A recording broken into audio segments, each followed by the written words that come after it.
Neyniyək? Sizin əlinizdən sosial şəbəkələrə də girməyək. Qaldı bu incəsənət adamları kənarda, nə bilim işini bilənlər kənarda. Bu nədir qardaş, bu nədir?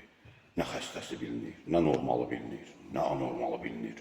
Birikirir, mən xal axtarıram, sonra xalanın 07 buraxdım başına 07 axtarıram. Nə bilim bir qız çıxır, belə eləyir, mahnı qoyur, oynayır, nə bilim bu nədir? İlahi, bu nə biabırçılıqdır. Sosial şəbəkələrə də girməyək. Sosial şəbəkələr artıq elə bir bilim evi kimidir. Biz belə düşünürük, belə deyil. Bu mədəniyyəti niyə belə edirsiniz? Bu nə bilim musiqisi niyə belə edirsiniz? Nədir sizin düşmənçiliyiniz? Nədir bu biabırçılığın səbəbi? Baxın, normal ölkələrdə insanlar öz işlərini çıxarırlar ortaya, daha yaxşı, maraqlı işlər göstərirlər, hansı ki, onu alimlər illərlə kəşf edə bilmir. Yeri gələndə heç alimlərin ağlına belə gəlməyən şeyləri sırayla insanlar eləyir. Bu olur yaradıcılıq, bu olur nəsə.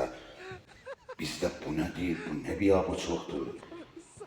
İlahi, bunları da özlər şans verirlər. Sonra bunu elə ilk öncədən şans vermək lazım deyil da. Söz də deyən kimi deyirlər ki, bütün dünyada belədir. Bütün dünyada insanlar bu vaxtlarını normal keçirirlər. Normal keçirmək üçün hər hansı bir vayın çəkirlər, nə bilim, maraqlı videolar çəkirlər.